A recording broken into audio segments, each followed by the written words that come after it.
They say that everyone has a one case that haunts them. Personally, if it's just one case, then clearly whoever they are isn't doing very good police work.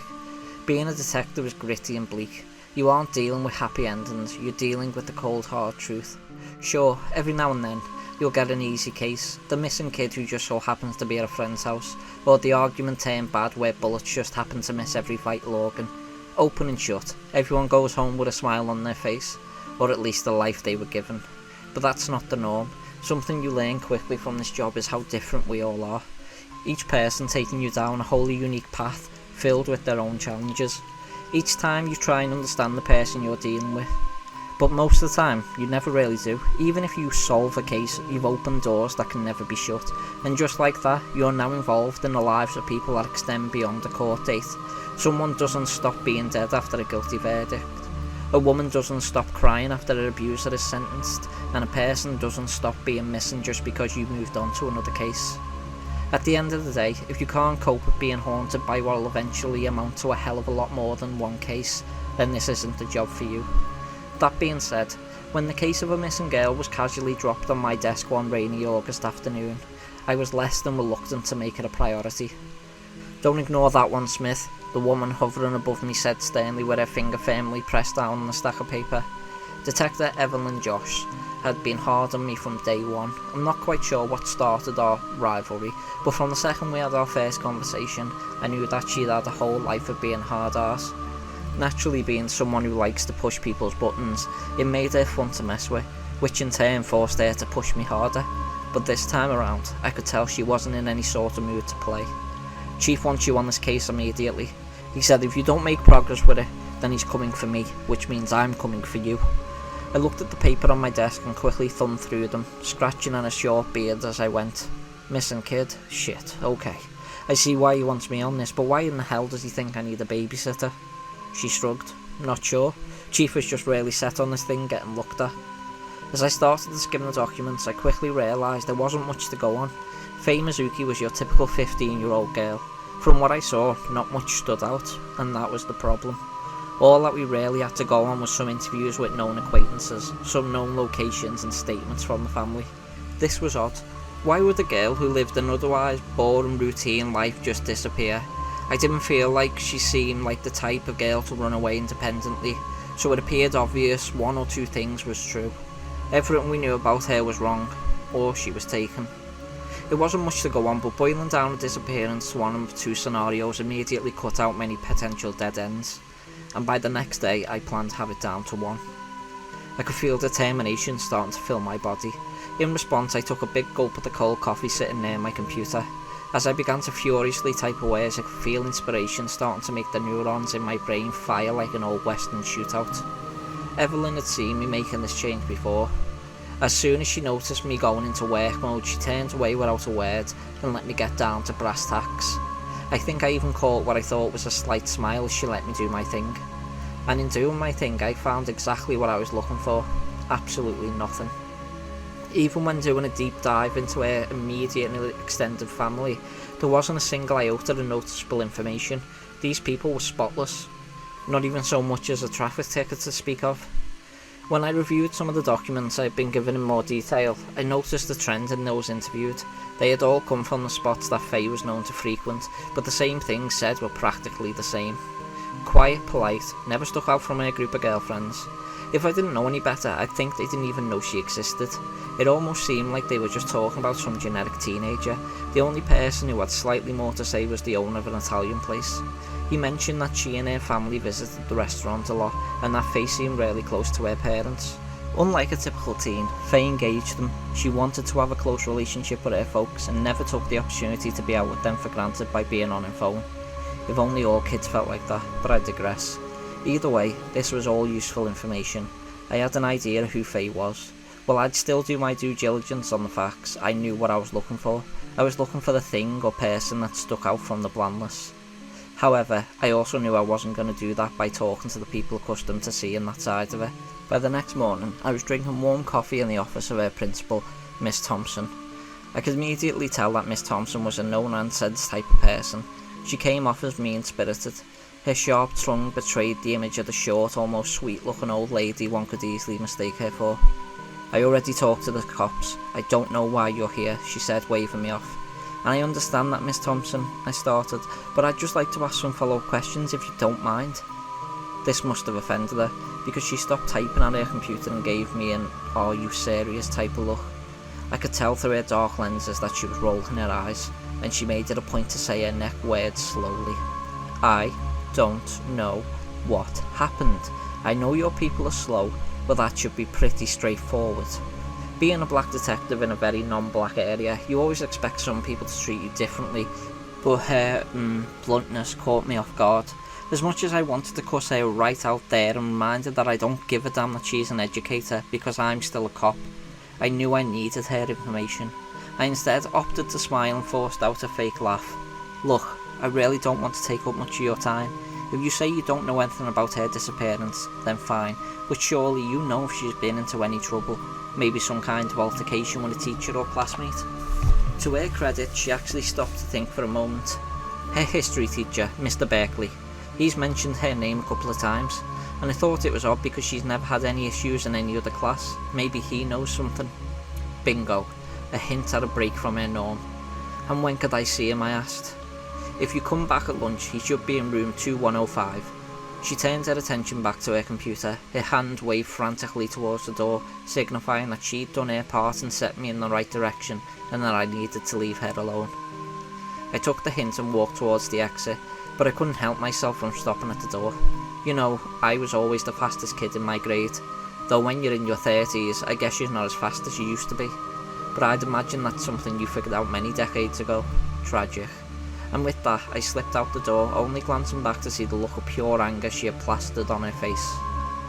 When 12 o'clock rolled round, I returned for my rendezvous with Mr. Berkeley.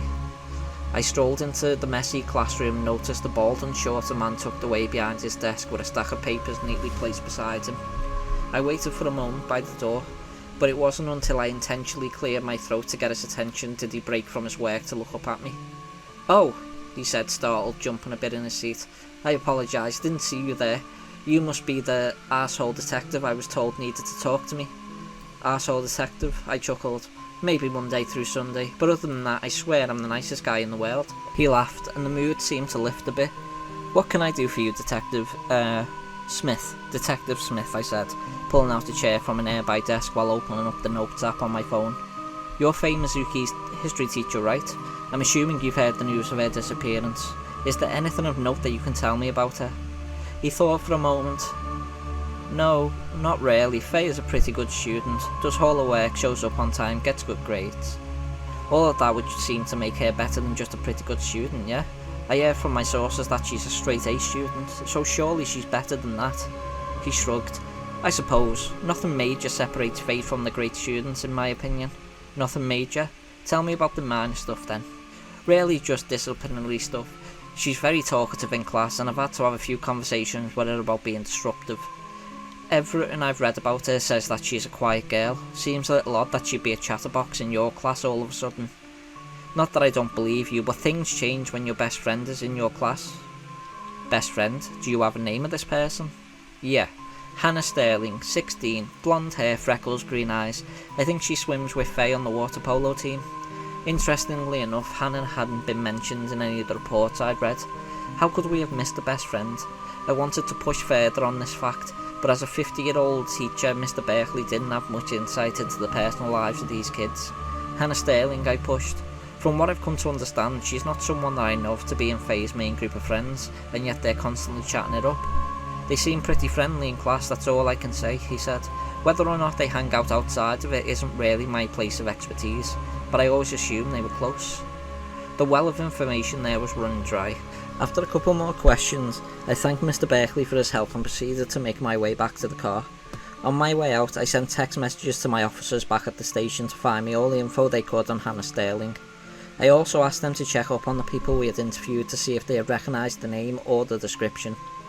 By the time evening rolled around, I had exactly what I needed, the location and all the pertinent background knowledge to break the case wide open. Hannah actually had quite a history: drug dealing, running away, multiple suspensions from school, and a long list of other minor offences. She was a young girl on the wrong path, not exactly someone you'd expect Faye to be associated with. and apparently she wasn't someone her family expected her to be associated with either. From a follow-up interview that one of my officers did, I learned that Faye and Hannah were friends in middle school, but Faye's parents disproved the friendship and had thought the two split ways. Even Faye's close friends had no idea that the two were friendly. This was the abnormality, the thing that stuck out from the blandness, and likely the key to where Faye is. At 7 on the dot, I was knocking on her door and flashing a badge. Having seen this kind of thing many times before, Hannah's parents didn't put up much of a fuss when I said I needed to speak with her privately. In the next couple of minutes, the young girl was sitting across from me in her living room, seemingly trying to make my heart stop with her stare. Obviously, the last thing she wanted to do was be talking to the police, even with her friend's life potentially at stake. "Whatever it is, I didn't do it," she said with no hint of emotion in her voice. She simply stared forward at me with her arms crossed. "Well, I guess my work here is done then," I joked. There wasn't even a hint of a smile from the girl in response. I cleared my throat and followed up. "Right, look. All I care about is finding Faye, and I have reason to believe that you can help me with that." She scoffed. "Why? I didn't have anything to do with what happened. Maybe you should go look for the person that's actually responsible." Obviously, I wasn't getting through and needed to try a different strategy. "That's fair. Look, I believe you, and I'm not here to get you into any trouble. I just want to know some things that I don't think other people are willing or able to tell me. Whatever you say won't be used against you, but I need your help." "And how do I know that you're not just saying that to get me to talk?" "Because you have my word that if you get caught for anything in the future, I'll be in your corner defending you. I know you've had a rough life, and it would surely behoove you to have someone on the side that can vouch for you if you work with me, yeah?" She raised an eyebrow at this and thought for a moment. I could tell my proposal piqued her interest. "I still don't know how I can help."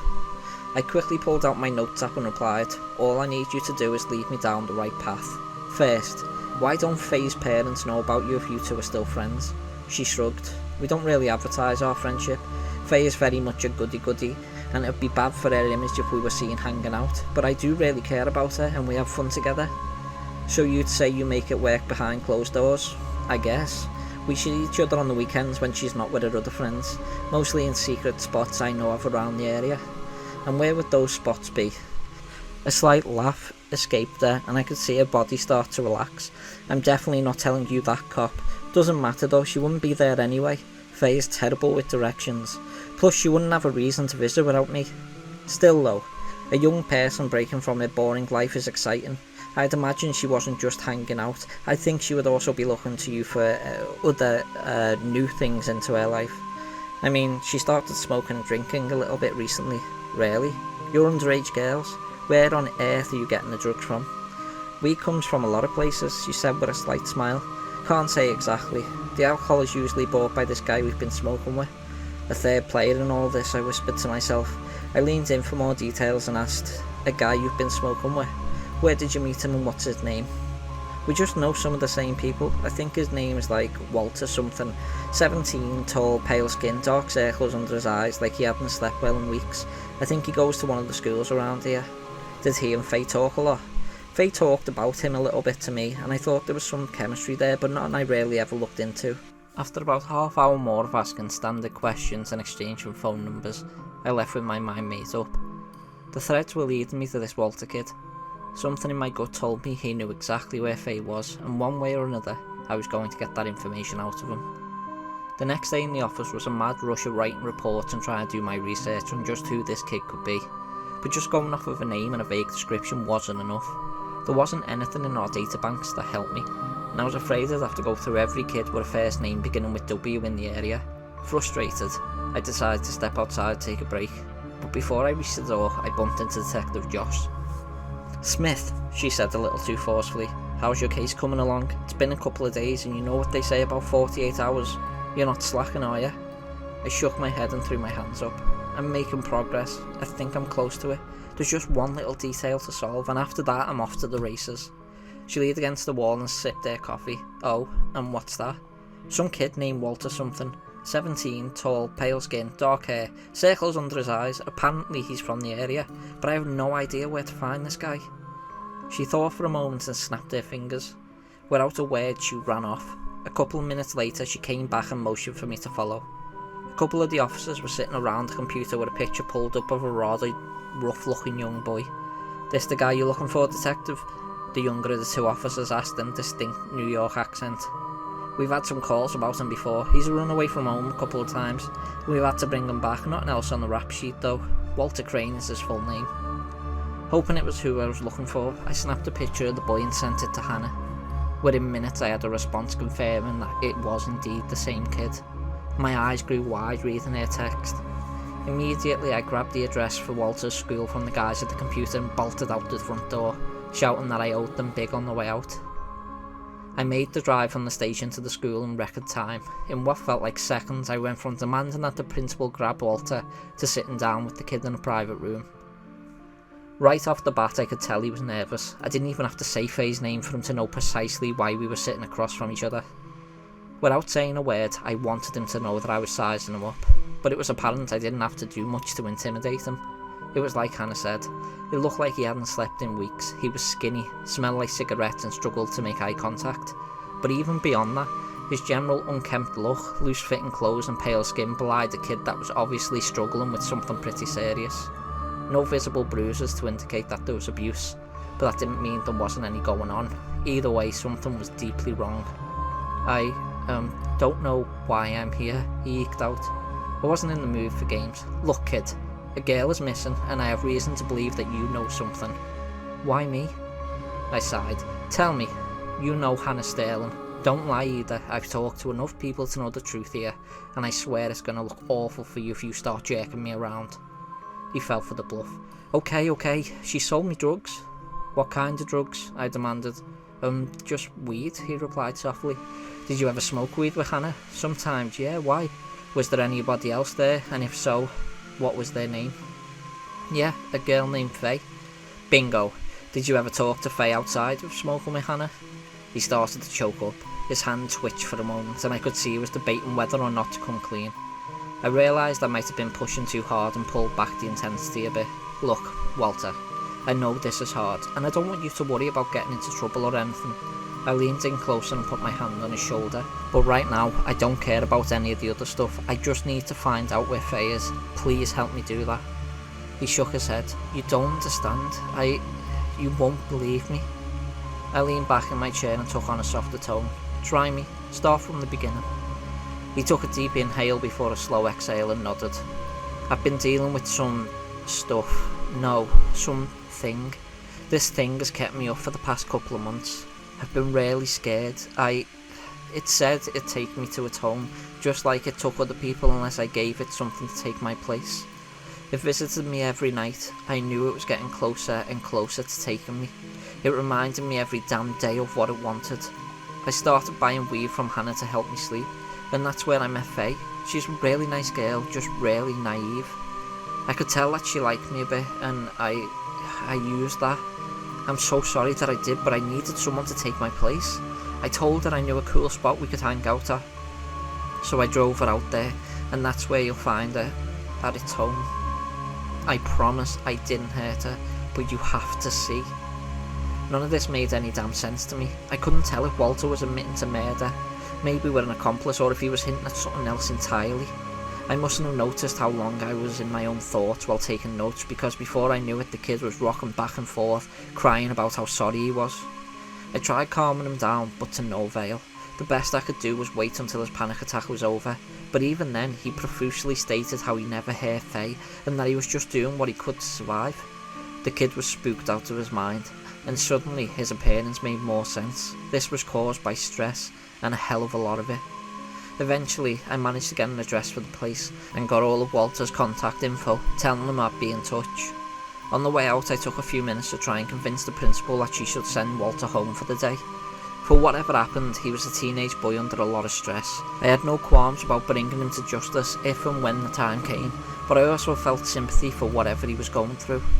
She seemed to respect my suggestion, but I'm not sure if she ever actually did anything. Either way, there was a secondary concern. At the moment, I had my location about a 45-minute drive away, and nothing was going to stop me from getting there. I jumped in my car and burned rubber towards the address. My intention never once broke from the road ahead of me, and my mind was solely focused on finding Faye. Not a single stray thought entered my brain. When I finally arrived at the nearly dilapidated house out in the middle of a random plot of land surrounded by nothing, I truly started to fear the worst. By the looks of it, it was an old abandoned 2-storey farmhouse. I'd done this job long enough to know that with nothing around for miles, it'd be the perfect spot for a murder. Even standing a reasonable distance from the old farmhouse, I could catch a whiff of a pungent odour. As I walked closer to it, the stench only intensified. What the hell, I thought to myself as I went for the door. It only took a slight nudge for it to open, but what I saw inside, Jesus, it was fucking horrible. The light from outside poured in through the various holes in the farmhouse, illuminating the various dead bodies strewn about. Most of them appeared to be animals, but some were undoubtedly human, and most were very young. What kind of sick bastard would do something like this, I thought. I pulled my gun and shouted for whoever was there to come out slowly with their hands up. I waited for about 30 seconds, with no response from anywhere in the building. I shouted again and still no response, but despite the silence, I knew I wasn't alone. To this day, I don't know what force drove me to do it, but I had this indescribable urge to look up. For a moment, I thought I saw what appeared to be a massive 4-legged spider scurry from the ceiling into one of the rooms on the second floor. My brain couldn't quite process what I'd just seen. If that was a spider, it was easily as long as a polar bear. It had to be at least 9 feet, with legs easily matching the length of its body. But the more I thought about it, the more I questioned. What spider had smooth skin with a head of long black human hair? Gun pointed in front of me, I ran up a set of dangerously old stairs and followed the thing into the room I'd seen it enter. What stood before me was most definitely not a spider. It was a woman. She did stand at approximately the 9-foot height I assumed when I first got a glance. Her body was rail thin with loose hanging grey skin and arms that dragged behind her on the ground. But it wasn't just the impossible proportions of her body that terrified me to my core. It was looking at her eyeless face and rubbery lips, the corners of which drooped far past her chin in a permanently distorted frown. Inside her mouth, it appeared as though she was sucking on what I thought was a skull, like a cartoonishly sized jawbreaker. Her long grey tongue wrapped entirely around it, and milky viscous saliva dripped from her mouth as she moved it around. I wanted to gag at the sight of her. My body was frozen in fear. I didn't know what to do or how to react. For a moment we just stared at each other until I heard moaning.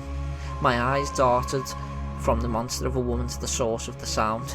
In the same room was a young girl, one that I recognised, Faye Mizuki. She was lying on the ground, her eyes rolling into the back of her head. It looked as though she was covered in dirt. I finally found her, but I knew this thing wouldn't just let me take her with me. I had to make a quick decision. It was now or never. I fired off multiple rounds into the thing and rushed towards Faye to grab her and get the hell out, but only after taking a couple of steps forward, I found myself flying backward and smashing back onto the ground. Despite her lack of apparent muscle, she was incredibly strong. I tried scrambling for my gun, but she snatched where it had fallen beside me and flung it into some dark corner. Now, I was utterly defenceless. By the time I realised what happened, I felt the woman's ice-cold fingers double wrapped around my throat. She carried me to the first floor and slammed me against a splintering wall. I struggled to breathe against her might, and as my vision started to blur, I could see her puffy grey face come close to mine. The 2 words she uttered through rotten breath in a deep voice chilled me to the bone. Get out. I knew she wasn't going to tell me again, and realistically, I had no means of objecting. I took one glance at the room on the second floor and saw Faye looking down at me with tears in her eyes. And what did I do? I'd like to say that I stayed, and like a good cop, I fought against the odds to do the right thing. But no. One more glance at the figure towering above me and I ran like a fucking coward with his tail between his legs. The fear of the moment and of that goddamn thing was too much. I didn't even look back at the farmhouse until I was safely locked in my car and calling for backup. The desperation in my voice as I begged them to save me from that monster was apparent. It took a while for them to arrive. All the while I was trying to process just what the hell had happened. When the officers arrived, I broke down what had happened, and they just looked at me in disbelief. When I realised they didn't actually believe me, I just told them to shoot any damn thing that moved in there, except for the little girl. I watched as they disappeared into the house, but no sense of comfort came over me. Moments later, I saw a familiar vehicle pull up beside me, and a gravelly voice yelling out my name.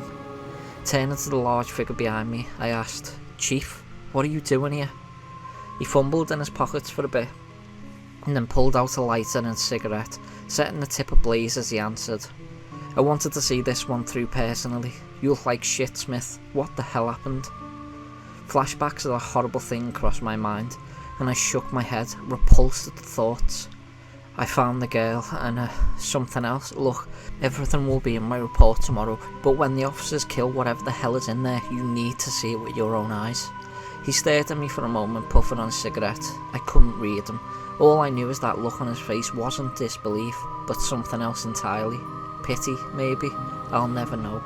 Either way, he paid off my fears and simply said, "Go home, Smith.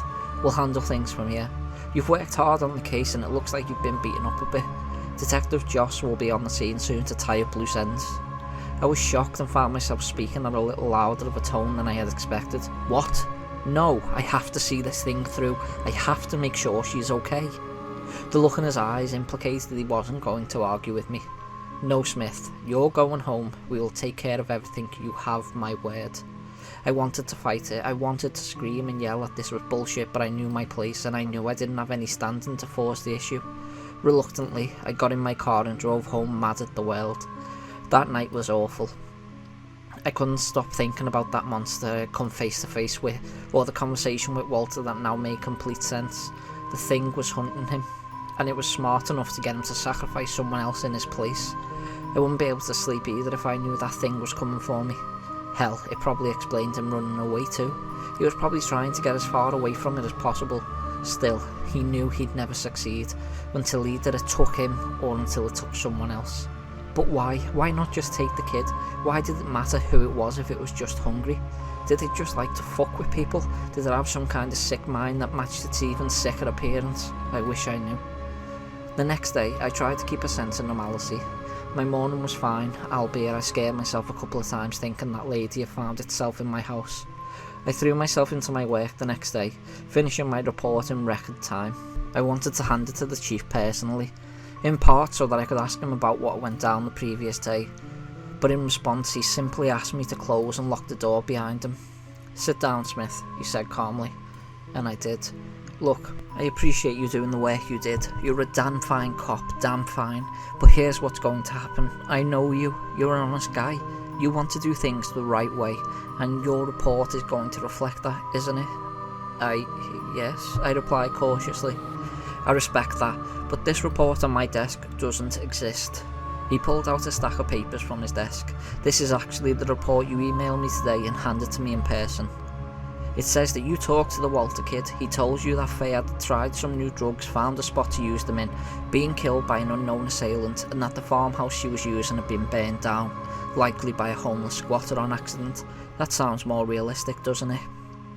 What was he saying to me? My blood was boiling and it took everything in my power not to rush the man right there and crack him across the jaw. "Sir, that's not at all what happened. The girl was alive when I saw her. There were armed officers who went in to take her." He nodded. "And what, Smith? They went to fight a creature of the night like superheroes?" "You were there. There's no way they didn't see it. There's no way you didn't see it." I was beginning to crack. He sighed and leaned back in his chair. "I was there, and I did see a lot. Look, it doesn't do either of us good to lie, Smith. There are things out there, things that we are completely incapable of dealing with. So we just run and hide," I snapped. "Isn't that what you did?" he calmly replied. He was right. His words stung like a salted dagger to the gut. What could I even say? But that's not what we do. I was wrong. He exhaled loudly. "Let's say that people believed us. We don't live in a world where anyone could ever accept that things that go bump in the night are real, even if we say it's true. We get looked at as crazies who aren't doing their job, but let's pretend like that's not the case. Where do we go from there? Arrest something like her, keep her in jail with all the other criminals? Smith, do you think burning down that farmhouse killed her? Fuck no, just scared her off. We literally don't have the capacity to deal with things like that. So what's the next best move? Stop the panic. Move those things to more obscure locations if we can, but otherwise operate as if things are normal and move on. We focus on the real crimes that we can deal with." I was speechless. My own damn chief was telling me to just forget that a family had lost a daughter because he didn't think there was anything we could do to help. The only thing left to do was ask, "Did you know?" He went silent for a moment and said, "I had a hunch. I've seen cases like this before. After talking to some other counties about similar disappearances, the signs pointed to this maybe being the case. When your frantic call came through, I wanted to confirm it for myself, Smith. You did good work. This was a problem we needed to address for a while, and what if she strikes again? I interrupted.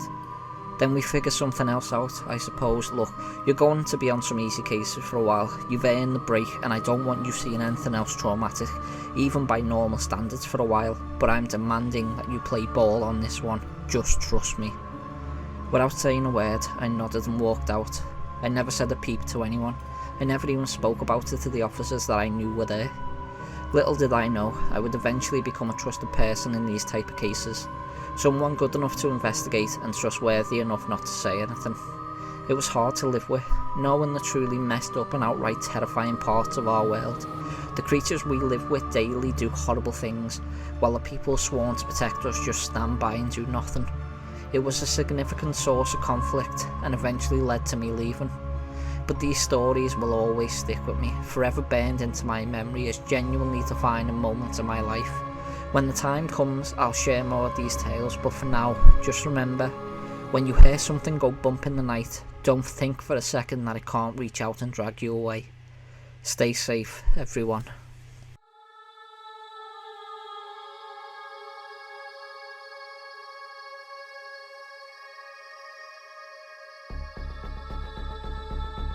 Thank you for watching today's video. If you like what you hear, please like, subscribe and comment. Thank you for watching today's video. If you like what you hear, please like, subscribe and comment.